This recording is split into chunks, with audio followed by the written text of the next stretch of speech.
silahkan pilih puasa Daud atau Senin Khamis. Atau tidak sanggup juga, kerana kita mungkin sudah berumur, lemah, ambil 3 hari dalam setiap bulan. Kita sudah kabarkan itu di 2 pertemuan yang lalu. Tidak sanggup juga, tunggu Ramadan saja. Tidak sanggup juga, mati saja. Masa Ramadan tak sanggup lagi, berarti sudah waktunya memang disolatkan. Jemaah mereka Allah, oh rupanya kita betul-betul masa tua yang lemah sekali. Kalau begitu Pak, curi pahala dari orang yang berpuasa. Bagaimana caranya? Banyak-banyak beri makan berbuka untuk orang puasa. Memang kita enggak sanggup Pak. Betul-betul ada tipe memang enggak sanggup. Lahir prematur, 6 bulan dah lahir. Mana mau sanggup puasa? Kemudian kehidupannya dia alami dalam sakit terus-terusan. Dia tidak sanggup puasa. Sampai Ramadan pun terpaksa dia tinggalkan. Dia ganti dengan membayar fidyah. Kerana memang tidak sanggup, sakit terus-terusan. Curilah pahala dengan memberi sedekah, memberi makan orang berbuka puasa. Jadi kalau banyak harta Pak, jangan ragu-ragu. Berikan. Berikan kepada orang yang berbuka puasa. 1 suapan mereka makan. Pahala mengalir. Tapi ini posisi tidak sanggup. Tapi kalau posisi sanggup hanya kasih makan untuk orang buka puasa, dia enggak pernah puasa Pak. Ini tidak berlaku hadis ini. Jadi hadis itu berlaku, iaitu orangnya sudah puasa, dia dapat double pahala. Dia puasa, dia memberi makan orang berbuka puasa. Jadi bukan hanya memberi, tapi dia sendiri tidak melakukannya. Jadi jemaah mereka Allah Subhanahu Wa Taala, puasa Daud adalah seafdal-afdalnya puasa. Tidak ada yang lebih afdal puasa sunnah dibandingkan puasa Daud alaihi salam. Kenapa bisa itu paling afdal? Karena paling berat untuk dilakukan. Paling berat, Pak. Jadi ini yang mau coba-coba biasa tidak tahan. Bayangkan dalam 30 hari, 15 hari kita dalam keadaan berpuasa. Berarti kalau setahun, 6 bulan kita dalam keadaan berpuasa. Dan ini betul-betul ujian yang paling hebat yang akan dilalui oleh seorang hamba. Baik, berikutnya. Fadilah kedua yang melakukan puasa Daud. Mereka kalau melakukannya, maka mereka telah termasuk golongan orang-orang yang paling dicintai Allah. Kenapa? Karena puasa Daud termasuk puasa yang paling dicintai Allah.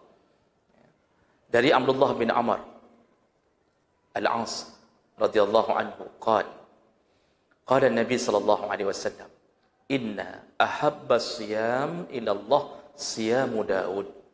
Kata Rasulullah, puasa yang paling dicintai Allah adalah gaya puasanya Daud alaihi salam. Wa ahabbus salah ila Allah salatu Daud. Juga yang paling dicintai model salat Daud, kata Rasulullah. Puasa model Daud, salat model Daud alaihi salam.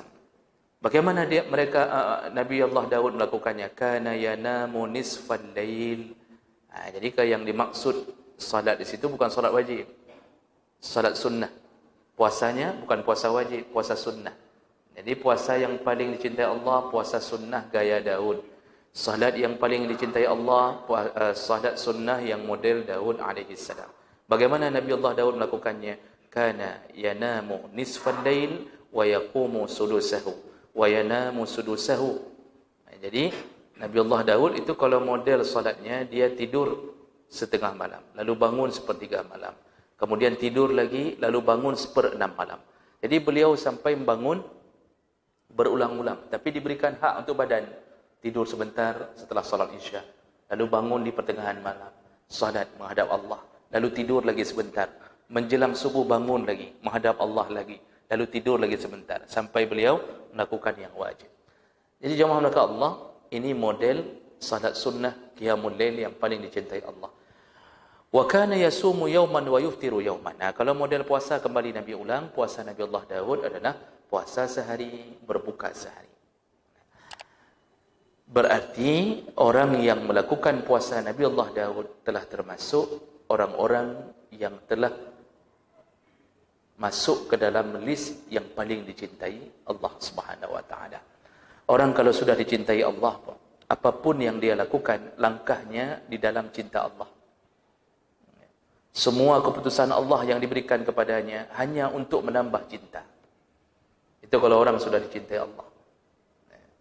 Jadi semua gerakannya itu hanya untuk membuat Allah memilih agar dia masuk ke dalam surga. Apapun langkahnya, itu orang yang cintai Allah. Jadi kita ini dalam bimbingan Allah, itu kalau dicintai Allah. Tapi orang yang dilepaskan oleh Allah dalam cintanya, dibiarkan oleh Allah dalam maksiat. Sehingga muncullah golongan orang-orang yang diulur oleh Allah dalam maksiatnya. Itu golongan orang-orang yang mendapatkan istidraj. Jadi ini, ternyata puasa itu bisa memancing cinta Allah. Kemudian, yang ketiga, fadilah yang ketiga, yaitu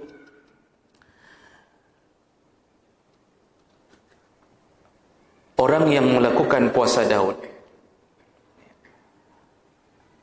akan mendapatkan pahala senilai pahala puasa setengah tahun. Dalam riwayat Bukhari Muslim, Rasulullah sallallahu alaihi wasallam menyebutkan la sauma fauqa saumi Daud. Tidak ada puasa yang lebih hebat daripada puasa Daud. Syatrat dahri, yang melakukan puasa itu dia telah melakukan puasa separuh tahun. Siyamu yaumin wa iftaru yaum, itu puasa sehari, berbuka sehari. Dalam catatan sejarah disebutkan Nabi Allah Daud itu berpuasa setiap tahunnya selama 6 bulan dan berbuka puasa juga selama 6 bulan. Jadi ini yang dimaksud oleh Rasulullah, dia telah melakukan puasa setengah tahun dengan puasa Daud. Pahalanya tinggal kali 10. Itu seringan-ringannya pahala. Tinggal kali 10. Berarti telah berpuasa 6 bulan. Itu berapa hari, Pak? Kalau 1 tahun 360 hari. Berarti 6 bulan ada sempoa. 300 berarti 180. Betul kan? 180 hari. Kali 10 kebaikan. Berarti kita mendapatkan pahala 1000, seakan-akan dapatkan pahala seperti berpuasa 1800 hari. Itu pahalanya dikali 10. Jadi kalau puasa 3 hari dalam sebulan, itu dapat, kalau dilakukan sepanjang tahun, itu dapat pahala seperti pahala berpuasa setahun penuh. Jadi jemaah mereka Allah, tinggi sekali nilai puasa Daud. Ini yang Rasulullah sallallahu alaihi wasallam sebutkan, dia mendapatkan seperti berpuasa, dia telah berpuasa setengah tahun lamanya. Dan yang terakhir, orang yang puasa Daud disebutkan oleh Rasulullah, dia puasa Daud itu adalah puasa yang paling adil bagi hamba. Puasa paling adil bagi hamba. Ini dalam bahasa riwayat Muslim. Rasulullah sallallahu alaihi wasallam menyebutkan, sum yauman wa aftir yauman wa zalika saumu Daud alaihi salam wa huwa a'dalus siyam. Kata Rasulullah, puasalah sehari, berbukalah sehari, dan itulah puasa Daud alaihi salam. Wa zalika wa huwa a'dalus siyam, dan itulah puasa yang paling adil, kata Rasulullah. Jadi Rasulullah membahasakan kali ini puasa yang paling adil. Tadi paling afdal, paling utama, kemudian paling adil. Apa maksud paling adil? Nah, di sini disebutkan syarahnya. Ini hadis riwayat Muslim. Imam Nawawi juga menyebutkan dalam syarah Sahih Muslim, yang dimaksud di situ adalah tidak ada puasa yang lebih adil pada tubuh seorang hamba kecuali puasa Daud, karena sehari tubuhnya digunakan untuk Allah dan sehari digunakan untuk hamba. Jadi hari ini Senin puasa Daud.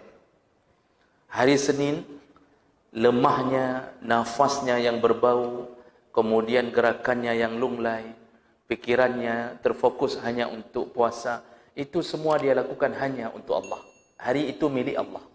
Betul-betul dia serahkan tubuhnya untuk Allah. Ketika berbuka puasa, maka kembali dia menyerahkan tubuhnya, seluruh kegiatannya, pikirannya untuk manusia. Dia kembali bergaul dengan istrinya, dia memanjakan anak-anaknya, kemudian dia lebih kuat untuk mencari nafkahnya. Dia lakukan untuk manusia. Baru sampai maghrib berikutnya, dia telah memberikan kembali tubuhnya untuk Allah. Jadi sehari untuk Allah, sehari untuk manusia. Maka disebutlah puasa Daud adalah puasa yang paling adil untuk hamba. Benar-benar hidup kita hanya Allah dan hamba. Hanya antara Allah dan hamba. Makanya luar biasa orang yang mampu istiqamah untuk melakukan puasa ini. Tapi memang ini berat, Pak, karena kita ini kadang-kadang, apalagi dunia, settingan dunia akhir zaman, kita dituntut hanya untuk kerja.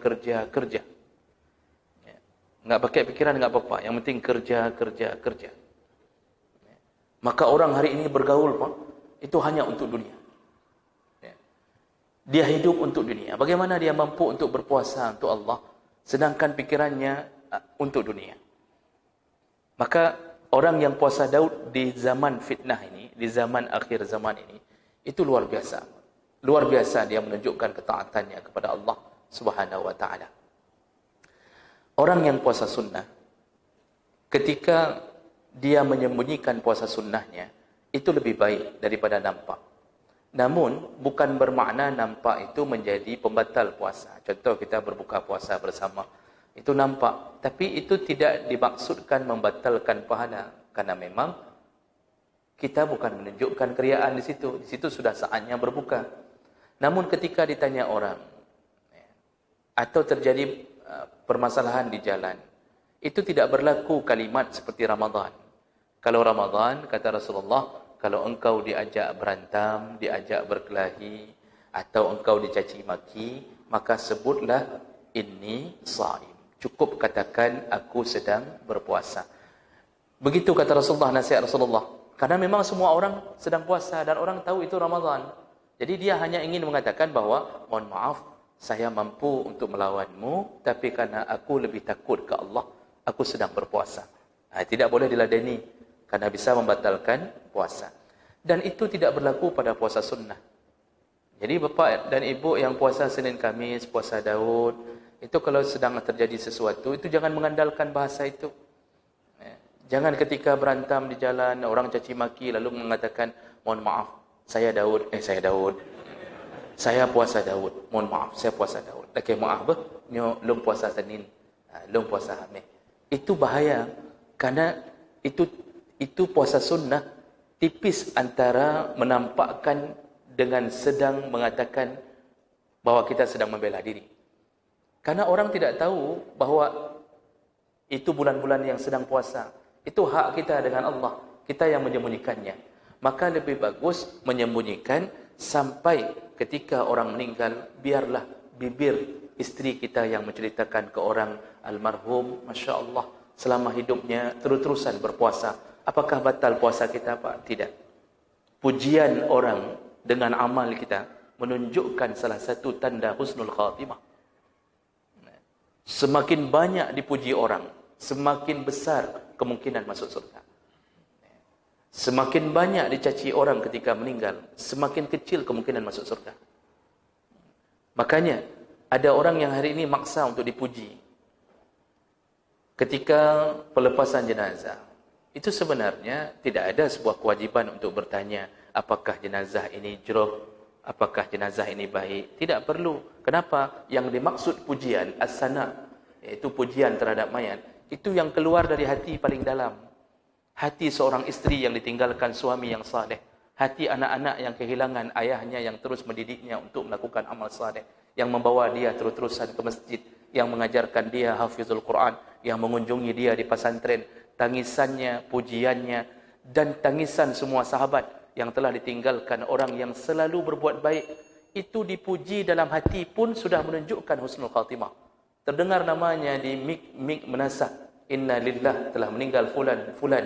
Semua orang mengatakan, Masya Allah, kamu meninggal, sudah meninggal fulan, orangnya baik sekali. Itu jemaah kita di masjid, dia selalu memberikan sedekah untuk berbuka puasa. Walaupun dia tidak pernah puasa, berarti ada yang kurang baiknya sedikit di ujung. Jadi jemaah mereka Allah SWT, Maka lakukanlah amal ini. Yang mampu masih sihat badan, tapi syaratnya istiqamah. Tapi kalau banyak sekali beban, apalagi tipe memang kita kerja keras, itu tidak mengapa untuk tidak memilih puasa Daud, tapi ambillah puasa yang lain. Yang jangan tidak pernah puasa sunnah sekalipun.